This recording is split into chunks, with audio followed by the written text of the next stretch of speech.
Other uses of supercomputers include the animated graphics, fluid dynamic calculation, nuclear energy research, and petroleum exploration. So in terms of forecasting kanang pag-asa class, every day na silang magpalupad og mga balloon unya. That balloon is cost of more or less mga 20,000. And imagine class, di ba? 20,000 ang isa ka balon nga ilang paluparon unya.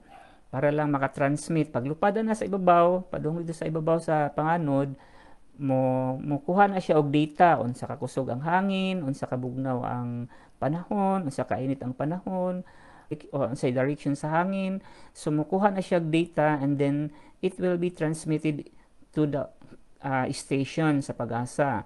Unya, ang kantidad na is 20,000. Imagine, every day, magpalupad sila na. So, buta na to, 20,000 times 3, 30 days. So, dako-dako gid kayang ilang magasto. Maybe in 1 month is 600,000. Pila na ay. I-multiply na to ang 20 to 30 days.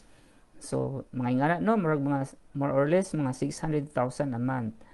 Aron lang jud nga makakuha og data para nga makabalita og unsay panahon nato karong adlaw.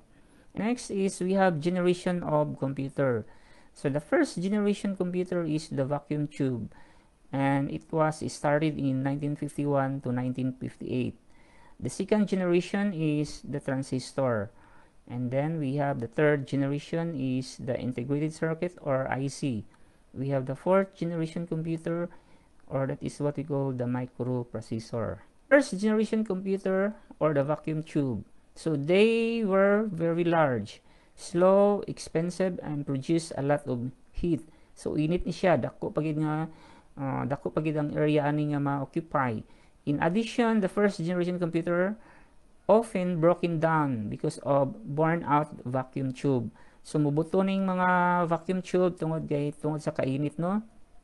So that's why there are many experts to operate them. Daghan ang mo-operate kay inikabutuan na ilan ng alisdan. And sometimes they are going to use a cart, and that cart is full of replacement tubes. So the ENIAC or the electronic numerical integrator and computer, which was developed by Christopher Eckert and John Matchley. So ilan ang mao na siya ang nagamit og vacuum tube, no? And then the ENIAC was used in US Army and had 18,000 vacuum tubes. And then during this time kanang 18,000 nga vacuum tubes, it could fit in a modern wristwatch for today. Katong 18,000 nga vacuum tube pwede na natong imutang sa atong relo karon, no? Then we have also the Univac or Universal Automatic Computer, the first commercially available electronic computer, and used first in US Census Bureau. So during the time is that the US Census Bureau is using this Univac imbis nga moabot og 7 years ang ilang pagkwinta sa population sa US. By using this computer, Univac, nahimo nila siyang 2.5 years. No, it is something like a punch card kaning Univac. No, ila lang siguro ning answer-answeran and then i-punch card, mura siya punch card ba niya mo kwenta na din siya sa kanang numbers. Okay? So the first generation were using machine language programming, which is using numbers for programs. So kanang picture nga nasa ubos, mao ni siya ang atong vacuum tube. Na moinit na siya, mura siya bumbilya, no? Moinit na siya, and then mubuto na siya, and then that's why some person or in charge are gadala siya og carts, and then naay daghang vacuum tubes nga i-replace in time nga mubuto na siya. Okay, the next generation of computer is the second generation, which is the transistor. So, mao ni siya ang mga picture na sa ubos. The transistor is a crystalline mineral materials called semiconductors, and it is being used in the design of a device called a transistor. So John Bardeen, Walter Brattain, and William Shockley invented the transistor. So they were smaller, faster, cheaper, required less power, and produced less heat than vacuum tube. So dili na kay siya init. I think na makakita batag mga ani karon no kaning nay kani siya kani this is transistor nani sa mga karaan sa mga radyo sa ug atong ukbo ng mga radyo nay daghang mga ani. So that is example of transistor. So at least ni gamay na siya, fast na siya sa iyang in terms of works, faster na siya, niya cheaper, and then required less power. The next generation is what we call IC or integrated circuit. So integrated circuit is single wafer or chip that can hold many transistors. No, transistor na sa iyang makahold siya daghang transistors and electronic circuits. IC were faster, then offered improved memory. So na-improve na yung memory and reduce the price of computers. Today, the IC are everywhere, from personal computers to microwave ovens to pagers. It has forever changed the technology. So the chip may be less than 1/8 inch square and it contains thousands and millions of electronic components. So mo ni siya ang dagway sa IC class. Okay. So nana kanini na sa motherboard siya na siya makita nato sa sod sa computer no. So that is the third generation. The fourth generation computer, or that is what we call microprocessor. So it started in 1975 to 2010. So a microprocessor is an integrated circuit built on a tiny piece of silicon. It contains thousands or even millions of transistors, which are interconnected via superfine traces of aluminum. So the transistors work together to store and manipulate data so that the microprocessor can perform a wide variety of useful functions. So one of the most common tasks of microprocessors is it serves as the brain. No, mo na siya ang brain inside the personal computer. So kanini mo ni siya gamay ra kain siya. And then they deliver intelligence countless other devices as well. So mo ni siya ang microprocessor. Okay, the next generation is what we call the fifth generation, or that is the AI or artificial intelligence, and nag-start siya in 2010 up to the present. So modern machine capabilities generally classified as AI include successfully understanding human language. So ang before ang mga computer is maka-understand lang sila og 0 and 1 binary. Ilang i-translate ng atong human language into machine language. But today, computers are in fifth generation, or that is AI, makasabot na sila. They can understand human language.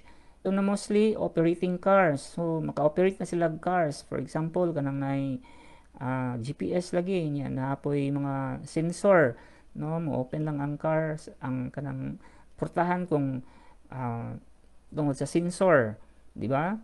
So those are AI, intelligent routing delivery networks, and of course in military simulations.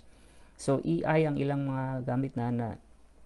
So the fifth generation is smaller and produce less heat, better speed, and calculate data faster compared to previous generations. Yung mga pictures, mo ni siya mga examples sa atong AI, fifth generation, no? Natay GPS, niya kani, facial recognition sa mga DTR, na mga smartphones, na mga Android, voice recognition. So, example na siya sa AI. Artificial intelligence for people in a hurry. The easiest way to think about artificial intelligence is in the context of a human. After all, humans are the most intelligent creatures we know of. AI is a broad branch of computer science. The goal of AI is to create systems that can function intelligently and independently. Humans can speak and listen to communicate through language. This is the field of speech recognition. Much of speech recognition is statistically based, hence it's called statistical learning. Humans can write and read text in a language. This is the field of NLP, or natural language processing. Humans can see with their eyes and process what they see. This is the field of computer vision. Computer vision falls under the symbolic way for computers to process information. Recently, there's been another way, which I'll come to later. Humans recognize the scene around them through their eyes, which create images of that world. This field of image processing, which even though is not directly related to AI, is required for computer vision. Humans can understand their environment and move around fluidly. This is the field of robotics. Humans have the ability to see patterns, such as grouping of like objects. This is the field of pattern recognition. Machines are even better at pattern recognition because they can use more data and dimensions of data. This is the field of machine learning. Now let's talk about the human brain. The human brain is a network of neurons, and we use these to learn things. If we can replicate the structure and the function of the human brain, we might be able to get cognitive capabilities in machines. This is the field of neural networks.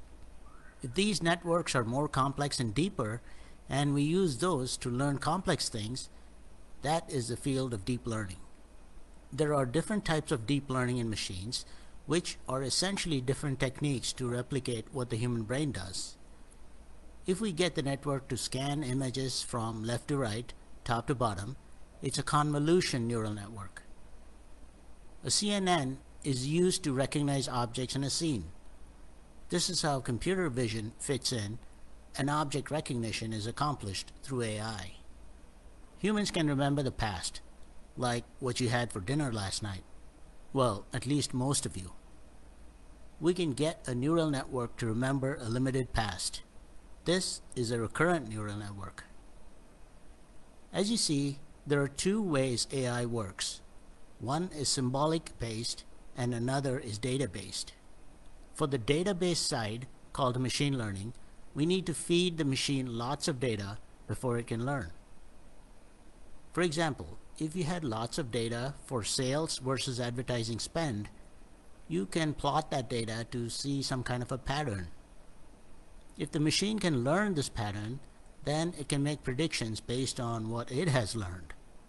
While 1 or 2 or even 3 dimensions is easy for humans to understand and learn, machines can learn in many more dimensions, like even 100 or thousands.